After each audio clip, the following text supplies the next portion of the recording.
Today, I'm going to walk you through how to connect your domain to HubSpot, step by step.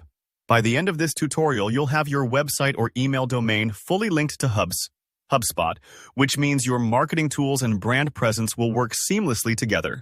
Whether you're setting this up for the first time or coming back to update records, I'll make sure you feel confident every step of the way. Let's dive right in.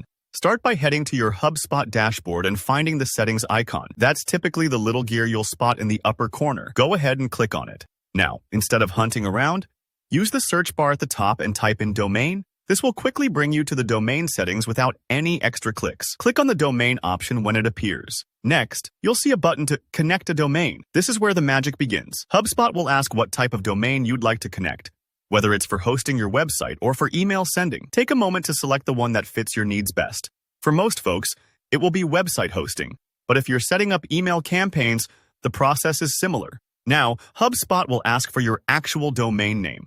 If you already have a registered domain with a provider like GoDaddy, Namecheap, or Google Domains, this is where you enter it. But if you don't have a domain just yet, or you're just following along with the tutorial, you can type in a placeholder, like www.example.com.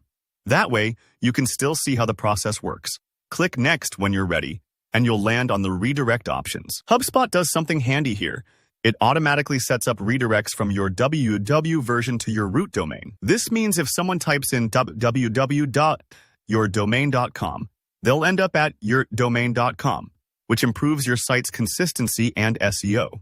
You can enable, disable, or tweak this redirect, but I recommend enabling it for most situations just to keep things straightforward for your visitors. The platform will show you the final URL that users will see once the redirect is applied, so you can double-check that it's correct, like https://www.example.com. Don't worry, if you're unsure, you can always edit this later. Now for the slightly more technical part, updating your DNS records.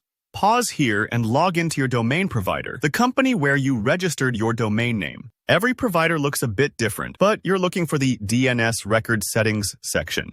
This is where your domain's digital directions are managed. If you're feeling lost, know that each provider has support articles or chat agents to guide you.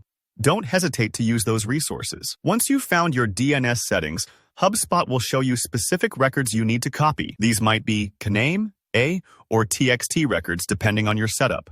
Carefully copy the required information and then paste each one into the correct field at your domain provider's interface. Take your time here. Accuracy matters. Think of DNS records like street signs for the internet.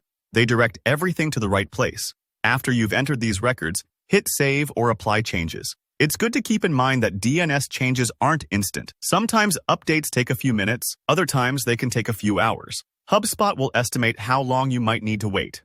So, if things don't work immediately, don't panic. It's totally normal. Once the records are verified, you'll get confirmation that your domain is now connected to HubSpot, and that's it. You've linked your domain to HubSpot and unlocked smooth integrations for your website or email campaigns. If you found this guide helpful, please give the video a like and subscribe for more practical tutorials. Got questions or got stuck at any step? Drop a comment below and I'll do my best to help you out. Thanks for watching, and best of luck growing your digital presence with HubSpot.